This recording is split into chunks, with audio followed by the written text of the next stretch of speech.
From the very beginning, David, you had this long-term mentality since the start. I'd say that's probably part of why Nubank could balance this kind of growth and quality so well, which is a difficult thing for a lot of startups. Was there ever a time when you felt like you were moving too fast and breaking things you weren't supposed to? I mean, it's a bank, so you can't mess around with people's money, but tell me about that, or is there anything that comes to mind? Yeah, no, it's a great question. So I think that the view of long-term was something very clear for me personally when we started Nubank. I realized I'm very uncomfortable with fragmentation. I don't buy diversification. The old saying, you should diversify. Don't put all your eggs in one basket. It's probably the right advice. I don't like that advice. I just, from a professional perspective, I was never comfortable. Before Nubank, I was doing venture capital and before private equity, and I was like 10 different companies, spending a little bit of time here, spending a little time there. And I just never felt that I had the time to go really deep in understanding one thing very, very well. So part of the desire to build a company was to say, all right, I'm putting all my chips on the table on this. It's one big bet, and it's the biggest concentration. Not only all my money was invested there, but it's also all my time and all my career, and there's nothing else.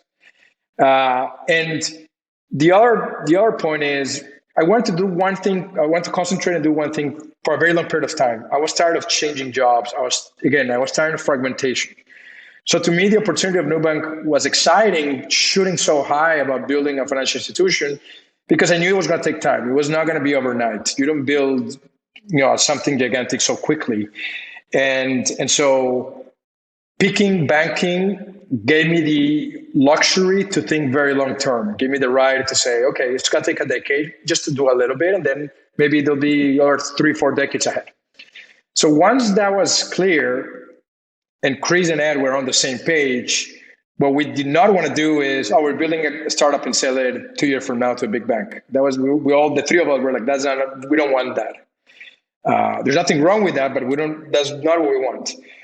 So once that decision was made, from that, it followed that, okay, we're going to build a skyscraper, very large skyscraper. Let's build the basis of the skyscraper with solid cement, right?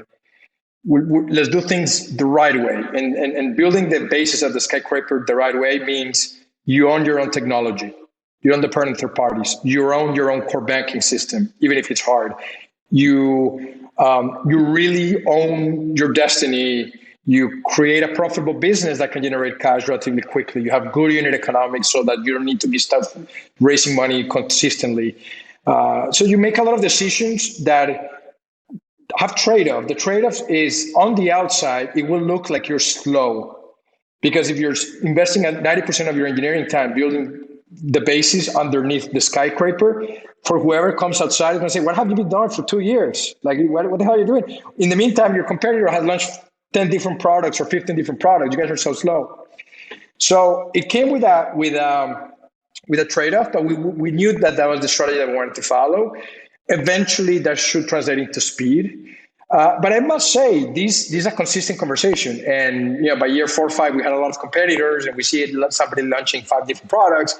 And everybody's like, oh my God, what the hell are we going to do? We're so falling behind. We got to go. And then there's pressuring to go faster. And sometimes we got to go faster.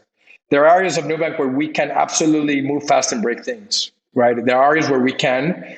There are areas where we can absolutely not do that at all, right? Especially you mentioned having people's money. So for our business, it's not a one size fits all. It's we call it targeted friction. It depends on where you sit. You might need more friction. You need more quality or less, and you might be more willing to take risk and fail faster so that you can learn faster as well. So you gotta have, ultimately you gotta be able to do both. You're gonna be a marathon runner while you gotta be able to sprint if you need to sprint. And that's not easy. You need 2 different speeds to be able to run that race the right way.